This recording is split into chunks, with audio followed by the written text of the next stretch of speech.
보일러 단원에서 급수 설비가 나와요. 그다음에 온수 설비. 요게 건축 설비에서는 완전히 새로운 한 파트의 학문인데 여기서는 가장 기본적인 내용만 나오니까 가장 기초적인 내용만 살펴보도록 하죠. 자, 급수 설비 설치. 급수 설비의 개요는 위생기구나 물을 필요로 하는 곳에 급수하는 설비를 뭐라고 한다? 급수 설비라고 한다. 급수 설비는 가장 기본적으로 직결 방식, 수도 직결식이라고 그래요. 무슨 식?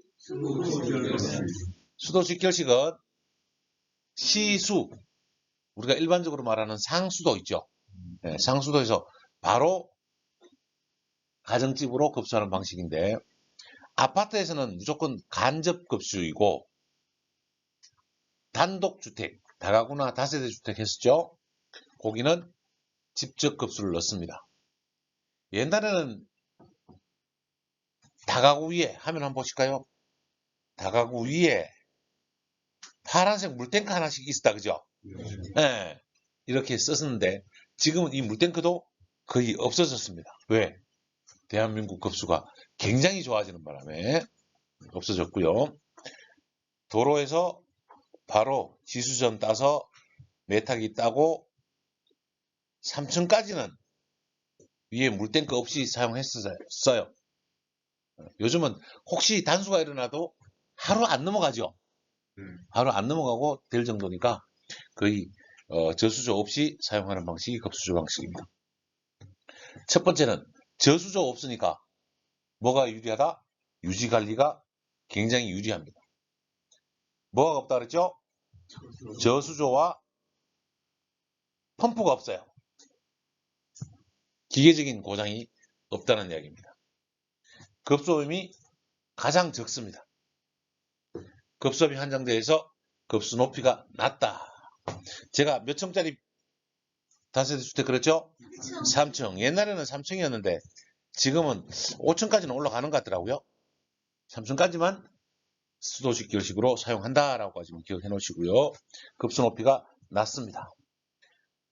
정전에는 급수가 가능한데 단수에는 급수가 안 될 수 있다. 고가 수조 방식은 옥상 탱크 방식이라고 합니다. 무슨 탱크 방식? 옥상 탱크 방식은 우리가 밑에 수도 본관부터 한번 볼까요? 밑에 갈로 열고 수도 본관. 수도 본관 다음에 뭐죠? 저수조. 그 다음에 펌프, 양수관, 옥상 탱크, 급수관, 급수전. 오늘 아침에도 급수전에서 세수하고 오셨죠?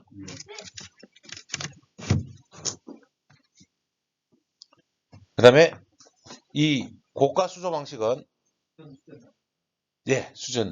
수전이 그 세면대에 있는 수도 꼭지를 수전이라고 합니다. 대규모 급수에 유리하고 수압이 일정하고 정전 단수 시에도 일정량의 급수가 가능하다. 왜? 뭐가 있으니까? 고가 수조가 있으니까. 뭐가 있으니까? 고가 수조가 있으니까 급수 오염에 우려가 있고 고가 수조는 6개월에 한 번씩 청소하셔야 됩니다. 청소. 유생법에 의해서. 급수 방식 중에 급수 방식, 고가 탱크 방식, 세 번째로 압력 탱크 방식이 있습니다. 무슨 식이요? 압력 탱크 방식은 내용은 다 똑같은데 분기관에서 지수 밸브 통해서 저수조로 들어오는 내용은 똑같은데 뭐가 없어요? 고가 수조가 없어서 건물 부담이 줄어듭니다. 물량만큼 구조 개선을 해야 되니까 건물 부담이 줄어들고요. 요 압력 탱크는 펌프 있다 없다? 있다. 펌프가 크지 않아도 좋은데 이 압력 탱크 안에는 이렇게 다이아프램을 넣어놔요. 위에는 공기가 들어갑니다. 물론 여기에서는 에어 컴프가 있어야 돼요.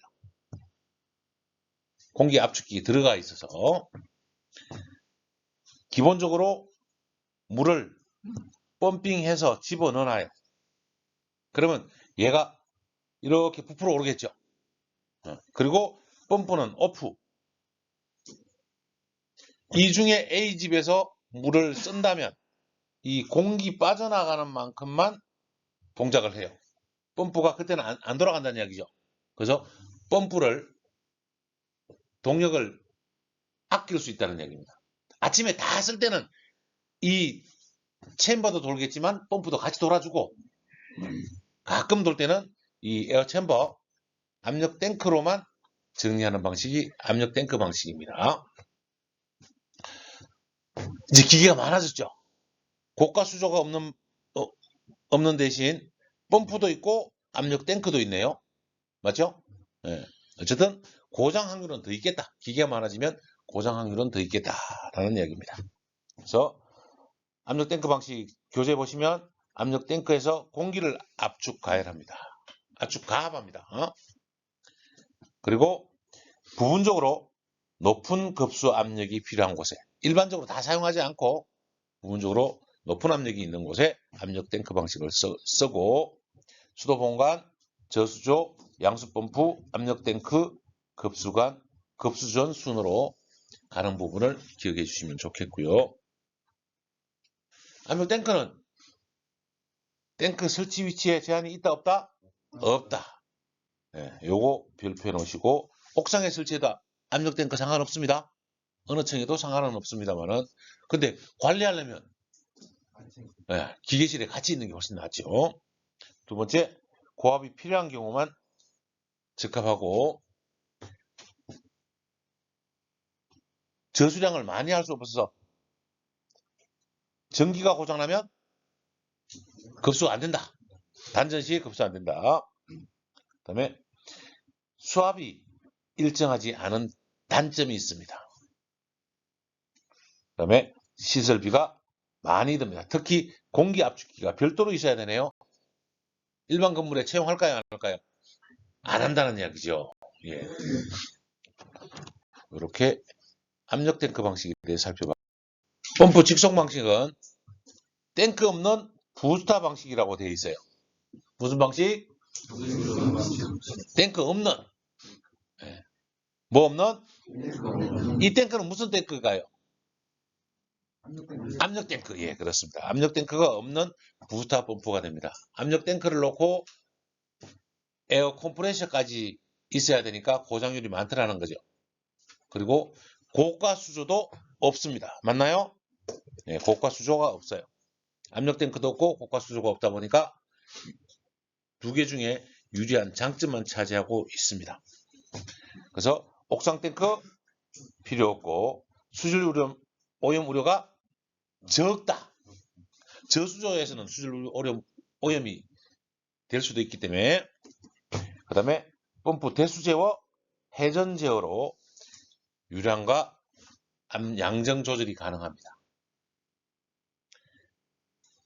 이 펌프를 우리가 부스터 펌프라고 하는데 부스터 펌프는 모터에 인버터 모터가 달려 있어요. 무슨 모터요?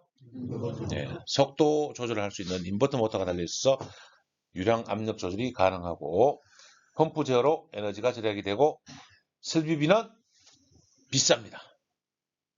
이제 고층 아파트가 되면서 대단위 아파트, 고층 아파트들은 다 부스터 방식으로 선정하고 볼루트 펌프나 터빈 펌프를 사용하지 않고 무슨 펌프를 쓴다고요?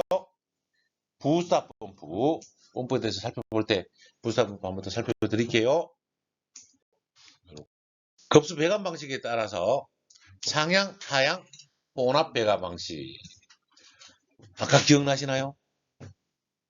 기본적으로 우리는 무슨 방식을 하죠?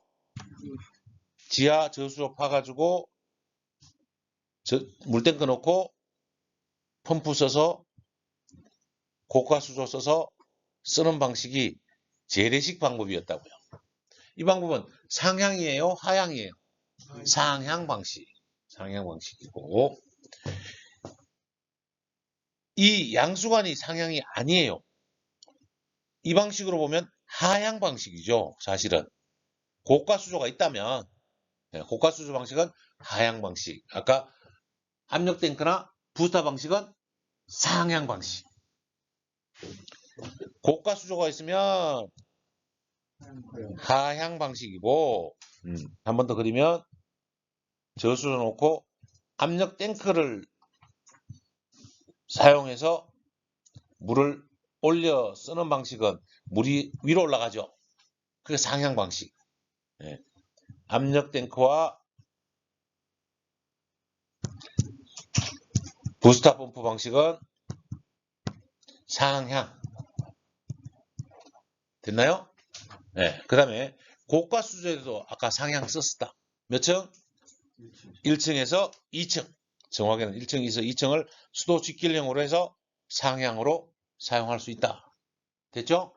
네. 이렇게 사용하는 방식이 혼합 방식이 되겠습니다.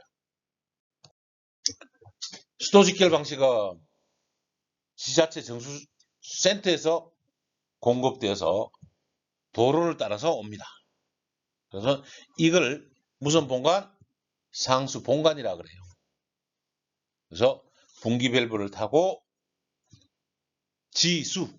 이 말은 거칠 지자체는 하나, 둘, 셋, 넷.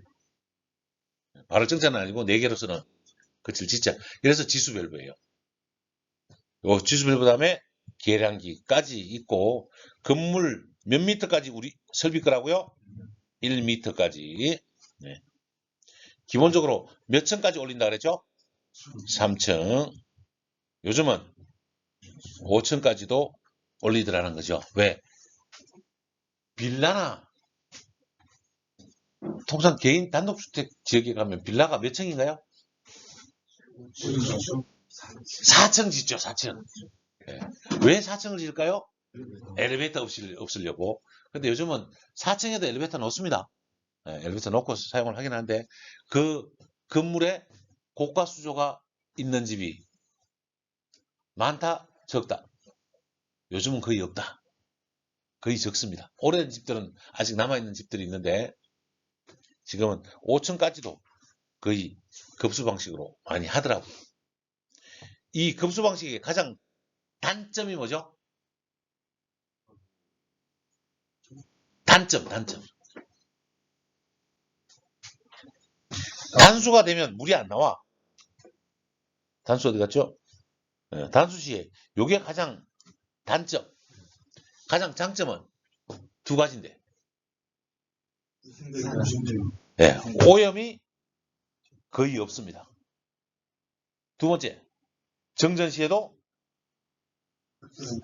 정전 시에도 급수가 가는 요 두 개의 장점, 한 개의 단점 이렇게 사용하는데 몇 층까지 쓴다고요? 5층 이하의 건물, 3층 이하의 주택에 사용해서 5층까지 주택도 요즘은 사용하고 있습니다. 설비비가 가장 적은 부분이 되고 유지관리 필요하다, 안 필요하다? 유지관리가 필요하지 않습니다. 특히 우리나라 수돗물은 바로 먹을 수 있어요, 없어요? 바로 먹어요? 바로 잡수시는 분? 네. 다 정수해서 필터 한번 써서 잡수시잖아요. 수돗물에서 바로 잡수시는 분? 봐요, 없으면서. 안 믿는 거죠. 근데 수돗물은 오염이 될까요, 안 될까요? 공식적으로는 절대 오염이 안 되는 게 수돗물입니다. 벌레가 나와도 그거는 먹을 수 있는 물이고 그 물을 문제 삼으면 사회적인 혼란이 야기가 되기 때문에 어떤 경우에도 정부는 그 물이 잘못됐다고 인지하지는 않습니다. 고가 수조 방식은 어디에서요? 분기점에서 1차로 어디에 저수한다? 저수조 혹은 지하 물탱크라고 말하는 거 지하에 보통 설치하죠. 그래서 뭘로 급수해요? 펌프로 급수하는데 이 펌프는 볼류트나 터빈 펌프예요. 그래서 아침에 올려놓으면 된다는 거죠. 이 고가수조는 몇 시간 분량일까요? 3일이요? 저수조는 거의 1일 분량이고요. 고가수조는 정확히는 1시간 분량인데 곱하기 2에서 3. 그래서 3시간 분량 정도가 올라가 있습니다. 우리가 설계할 때 이렇게 설계를 해줘요. 그래서 저희 아파트 같은 경우는 네. 오래된 아파트인데 옛날에는 고가수조가 있었거든요. 예. 그래서 몇 년 전에 고가수조를 없애고 네. 직접 방식으로 바꿨어요. 네, 잘하셨어요. 그러면 이제 정전시에 물이 안 나오죠. 그 단점이 이제 수조 직결 방식, 펌프 방식으로, 근데 부스터 펌프 방식으로 바꾸신 내용이에요. 그래서 이 고가수조가 있다는 이야기는, 근데 왜 고가수조를 굳이 없애느냐 안 없애느냐의 개념은, 이 고가수조가 소화수 역할을 할 수 있기 때문에 소방하고 급수하고 전혀 상관이 없느냐. 이 물로 소화수 아래 얼마만큼 확보해 놓고 위에 물만 우리가 먹어요. 근데 이 물은 섞인다 안 섞인다? 섞어 먹을 수 있게. 소화수를 한쪽에만 고아 놓으면 썩어 버리잖아요. 그러니까 소화수는 배관을 밑에서 따고 계산한 위에서 급수를 따 나오면 물은 계속 돌아가기 때문에 이렇게 배관을 연결해서 사용을 하고, 그래서 탱크가 지금 몇 개죠? 고가수조 방식은 2개죠. 2개니까 위에 청소할 때는 얘를 잠고, 그리고 이 부스터 방식으로 급수를 해놓으면 사용이 가능하죠. 고가 청소할 때는 얘 잠궈 놓고 밑에 잠글 때는 이 위에 물만 내려서 쓰면 요즘 이런 방식으로 많이 사용을 하고 있습니다. 수도 직결체계에 비해서 수질 오염 가능이 큽니다. 그래서 6개월 만에 한 번씩 하는 거죠. 이 법이 만들어진 이유가 80년대였나요? 부평에 지하실에 빌라에 이 파이프가 화장실에서 내려오는 파이프가 요 위를 지나가고 있었어요. 근데 여기 저수조 뚜껑이 닫혀 있었네. 뚜껑이 열려 있었네. 근데 마침 파이프 연결부가 여기였네. 똑 빠졌네. 어때요? 이분들이 이 물을 다시 잡수신 거죠. 그래서 굉장히 사회적인 문제가 있었고, 그래서 저수조를 6개월에 1회 해야 되고, 요 위에 뚜껑은 시건장치, 잠금장치를 해야 되고, 이런 게 법적으로 물탱크에 대한 법이 더 강화되고 만들어지기 시작합니다. 그래서 공간이 따로 필요하고 고가 수조 공간도 필요합니다. 설비가 복잡합니다. 설치 비용도 고가이고 유지 관리비는 다른 방식에 비해서, 저수조 방식에 비해서는 비싸지만 압력 탱크나 부스터 방식에 비해서는 유지 관리비는 중간 정도가 되겠습니다. 압력 탱크는 저수조에 1차로 저수한 다음에 급수 펌프에 대해서 어디에 양수한다? 압력 탱크에 양수하고, 압력이 일정량 올라가면 펌프는 서요. 펌프하고 상관없이 압축 공기의 압력, 무슨 압력? 압축 공기의 압력. 요걸 막아주는 게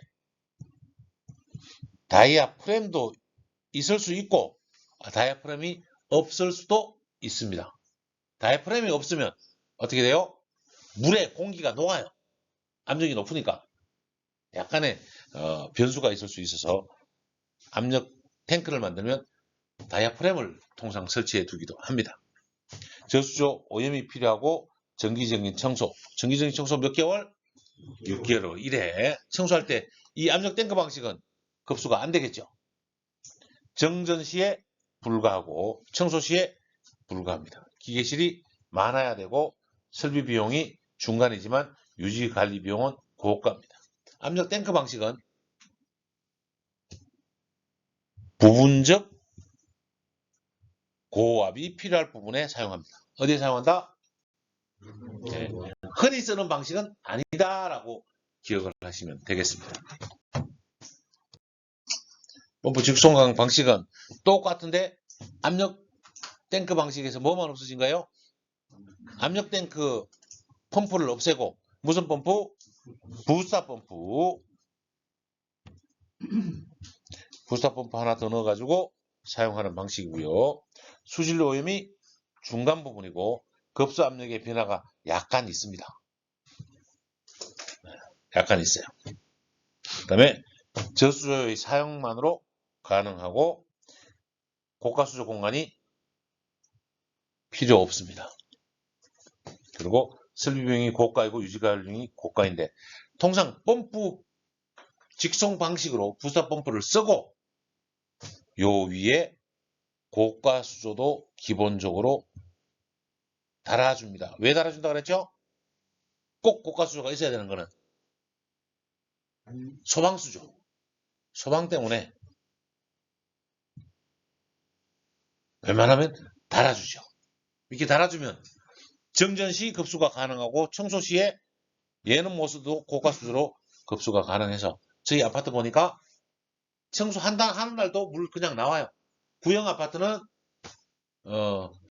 이선생님네 아파트는 청소하거나 정전시에는 물이 안 나오지만 요즘은 다 그런 불편도 없애려고 부스터에다가 고가수조까지 써서 이렇게 설계하는 것이 기본적인 사항입니다. 자, 급수 방식 4가지 시작. 수도 직길 방식, 고가수조 방식, 압력 탱크 방식, 펌프 직송 방식. 4가지 중에 압력 탱크 방식은 꼭 필요한 압력만 쓸 때 사용하는 것이고 수도 직결 고가 펌프 직송 방식은 임의적으로 우리가 선택해서 사용하는데 수도 직결 방식은 큰 건물, 작은 건물, 정전 시에 급수가 가능한 것과 단수 시에는 불가하죠. 오염은 적다. 요거 기억하시면 되고 고가 수조 방식은 정전 시에 사용 가능하죠. 네. 그 다음에 오염은 많다. 얘보다 훨씬 많다. 저수보다 훨씬 많고요. 그 다음에 펌프 죽송 방식은 무슨 펌프를 쓴다? 부스터 펌프를 써서 정전 시에는 불가합니다. 근데 제가 발전기 사용하면 가능하다고 해놨죠. 비상 발전기가 요즘은 설치된 건물들이 꽤 있기 때문에 근데 비상 발전기도 한 달에 한 번인가요? 얼마만큼 쓰고 기름 얼마만큼 썼는지를 꼭 기록해놔야 돼요. 1년 동안 안 쓰다가 정말 비상 발전기를 써야 될 때 문제가 될 수 있기 때문에 그래서 한 번씩 돌려줍니다. 이렇게 비교해 보시면 되겠죠? 이렇게 하고 드릴게요. 밸브 종류를 그림으로 한번 살펴보면 첫 번째 게이트 밸브. 무슨 밸브? 자, 게이트 밸브는 요 구멍이 그냥 이렇게 열려 있고요. 위에 대문이 있어서 요 대문이 열었다 닫았다만 합니다. 즉 온오프만 한다는 이야기예요. 그로우 밸브는 요렇게 셔터가 되어 있어서 여기에 요런 추가 달려 있습니다. 게이트 밸브와 그로우 밸브의 가장 큰 차이점은 게이트 밸브는 길어요. 그로우 밸브는 뚱뚱해요. 요렇게 기억하시면 돼요. 그러면 게이트 밸브는 유량 조절이 된다 안 된다? 유량 조절 안 됩니다. 그로우 밸브는 유량 조절이 됩니다. 근데 엄밀하게 게이트 밸브로 유량 조절할 수 있다 없다? 죽어도 하려면 하죠. 유량에 의한 Q는 A, V 속도 이 단면적을 예를 들어서 내가 요만큼만 열겠다. 요 아랫부분만 열겠다. 그럼 유량 당연히 조절이 돼야 되겠죠. 근데 이렇게 유량 조절을 하지 않는다는 거죠. 예. 이 밸브는 고장 수리를 위해서 필요한 밸브입니다. 평소에 열려있다, 닫혀있다. 네, 평소에는 무조건 열려 있습니다. 즉, 배관으로 취급합니다. 저항이 배관 정도밖에 안 된다는 거예요. 근데 글로브 밸브는 밑에서 물이 들어와서 위로 올라갔다가 이렇게 빠져나가요. 유량 조절은 되겠지만 저항이 심합니다. 이 밸브를 우리가 변형시킨 게 뭐죠? 수도꼭지라고요. 이 수도꼭지에 내가 이렇게 그리면 맞죠? 수도꼭지가 그래서 무슨 밸브다? 글로브 밸브예요. 유량 조절되고 온오프도 다 가능하죠. 관 말이니까 우리가 거기다 글로브 밸브를 쓰지만 관 중간에는 거의 게이트 밸브를 사용을 합니다. 됐죠? 네. 그걸로 스타로 글로브 밸브 다음에 가능한 밸브가 볼 밸브. 무슨 밸브? 볼 밸브에는 네오플랜 뭐가 들어있다고요? 네오플랜을 넣어서 스템 볼을 만들어요. 동그랗게 생긴 볼에 이렇게 돼가지고 여기에 90도로 막아버리거나 혹은 열리거나 하는 밸브입니다. 요즘 가장 많이 사용되고 있는 밸브이기도 하고 가격대가 좀 더 있다 보니까 이 밸브를 사용하면 동작이 굉장히 편한데 동작이 편한 대신 뭐가 문제냐면 워터 해머. 뭐가 필요하다? 워터 해머가 문제가 되는 밸브이고요. 이 앵글 밸브. 앵글 밸브는 게이트 밸브와 글로브 밸브 두 개 중에 하나예요. 무슨 밸브일까요? 네, 글로브 밸브의 하나입니다. 단지 방향만 직각이다. 이렇게 있던 놈을 밑으로 이렇게 돌려가지고 만들었을 뿐이에요. 이게 관 입구에 관 말 유량 조정할 때 사용하는 게 앵글 밸브입니다. 지금 노랗게 되어 있죠? 네.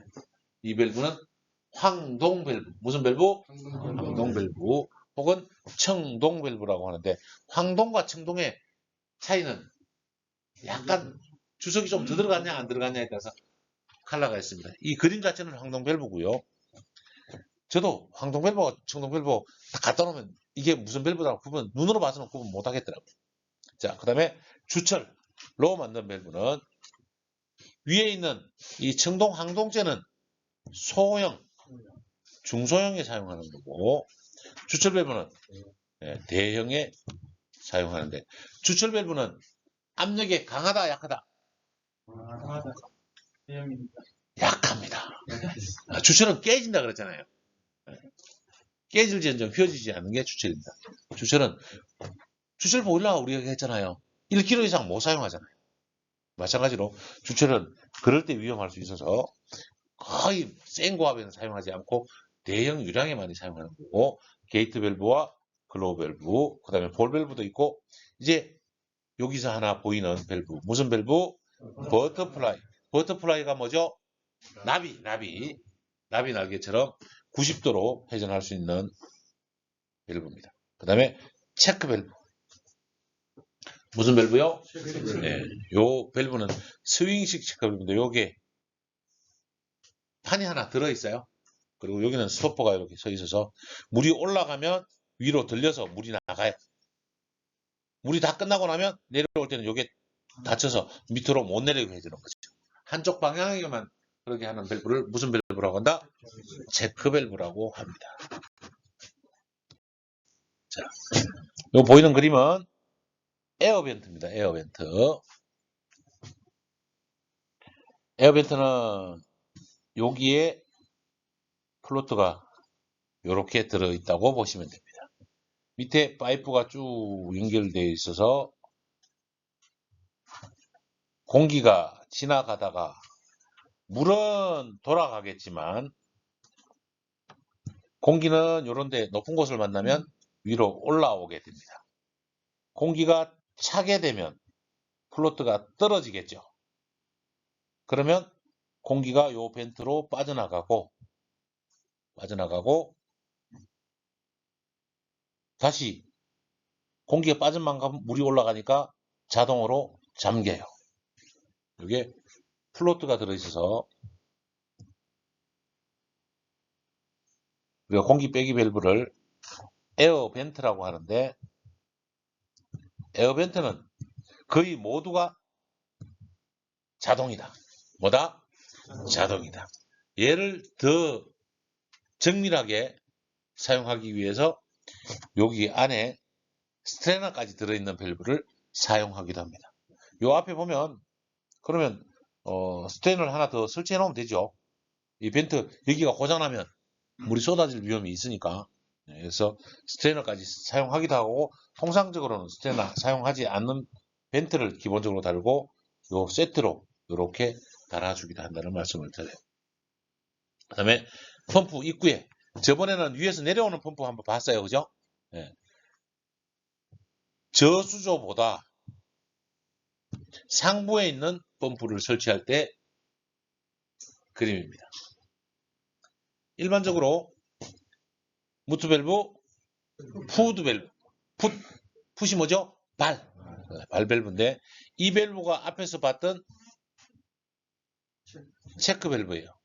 즉 수중 안에 들어가는 체크 밸브를 우리 무슨 밸브라고 한다? 풋 밸브라고 합니다.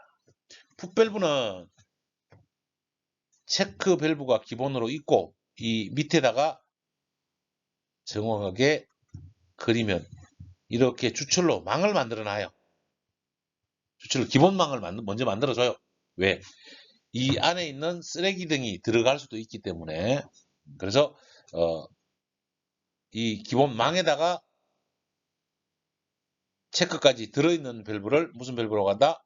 풋 밸브라고 하고, 그 다음에 스트레이너에 플렉시블을 쓰는데, 여기에 압력계를 설치할 수도 있습니다.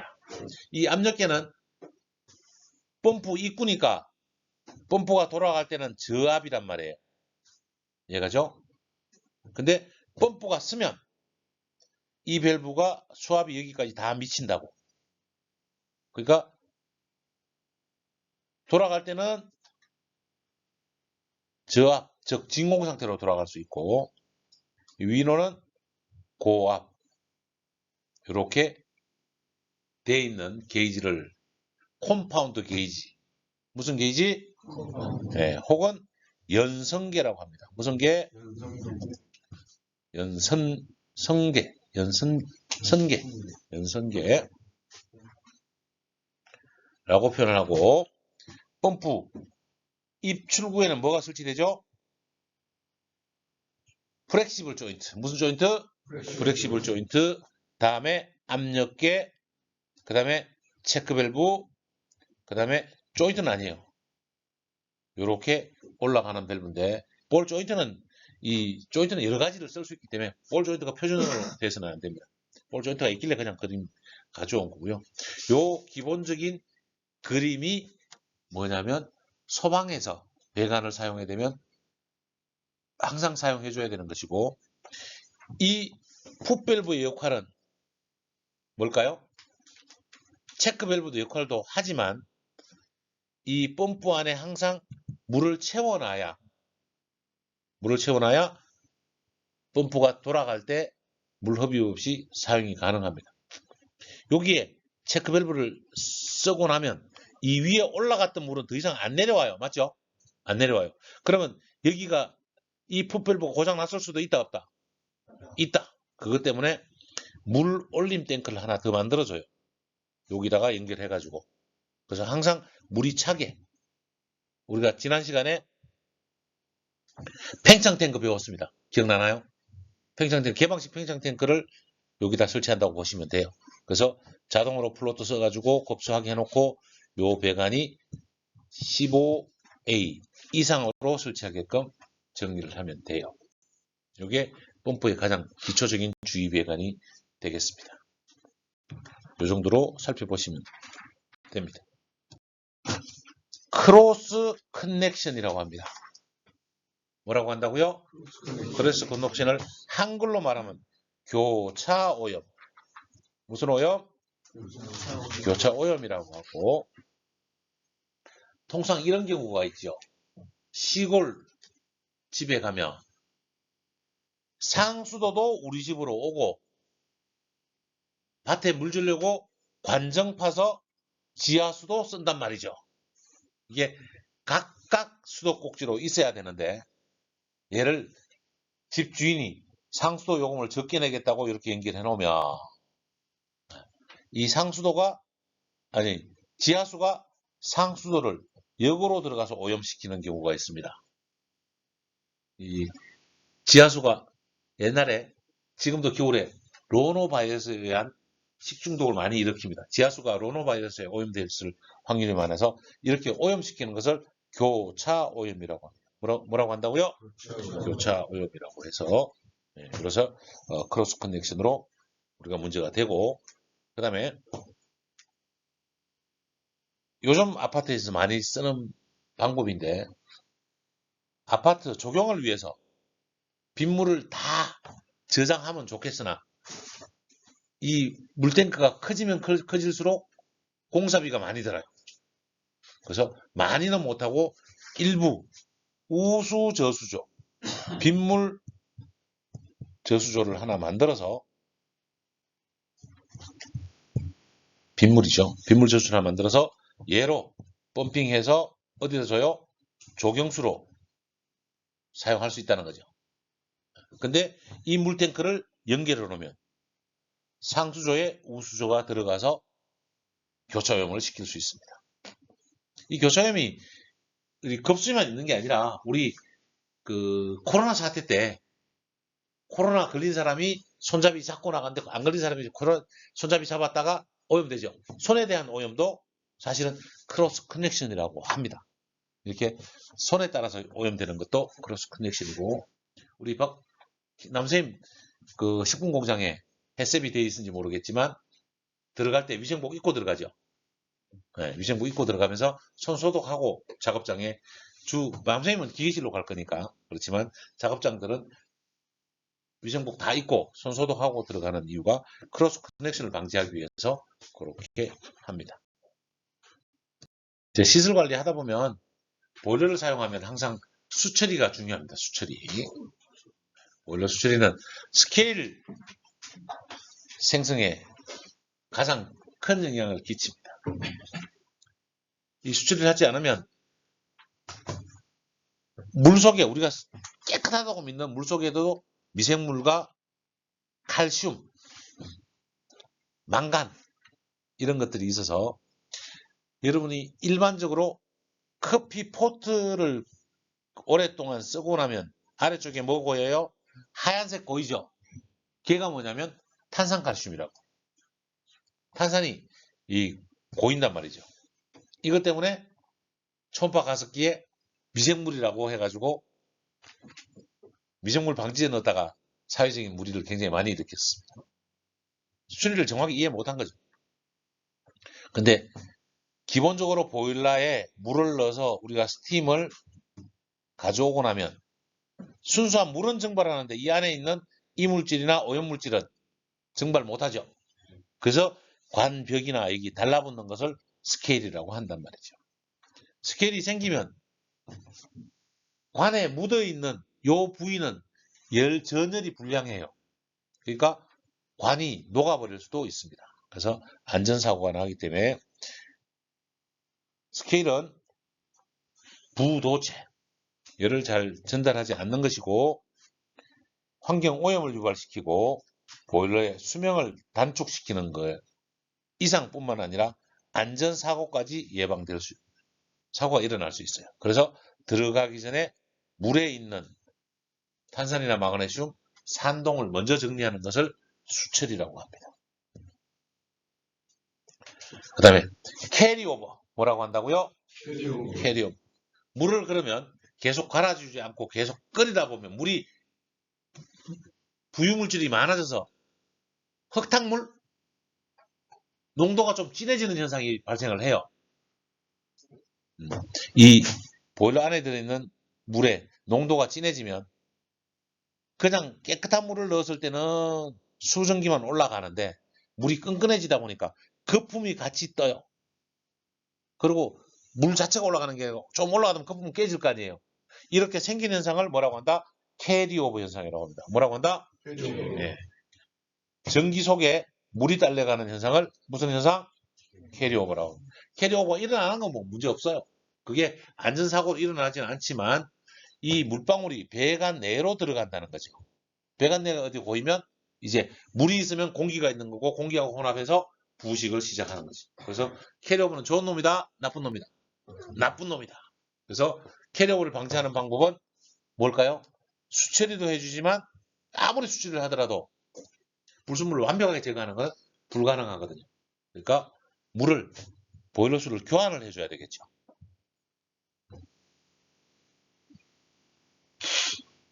수출해주는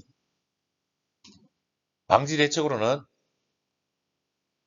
스케일 부착 성분을 제거해야 되고 그 부착 성분이 뭐냐면 경도 성분인 칼슘과 마그네슘을 제거해서 습화되지 않도록 합니다. 경도 성분이 있으면 전열면에 부착되지 않도록 청관제, 무슨 제? 청관제. 이 청관제만 넣어주고 청소하고 다니시는 분도 있습니다. 큰 돈이 되지는 않은 것 같아요. 그래서 실리카 성분을 용해시키거나 배수 한 번씩 물을 갈아주면 그 성분이 줄겠죠. 그래서 캐리오버를 방지할 수 있고요. 그 다음에 배수를 할 때는 압력을 얼마 정도? 1에서 2kg 정도 올린 다음에 압력으로 물을 뽑아주라는 이야기예요. 안전사고에 주의해야 되겠죠. 그냥 물만 쭉쭉 뽑아보시면 잘 안 뽑히니까 물을 살짝 가열해가지고 1, 2kg 올린 다음에 물을 스팀 보일러를 빼주는 것을 기본으로 합니다.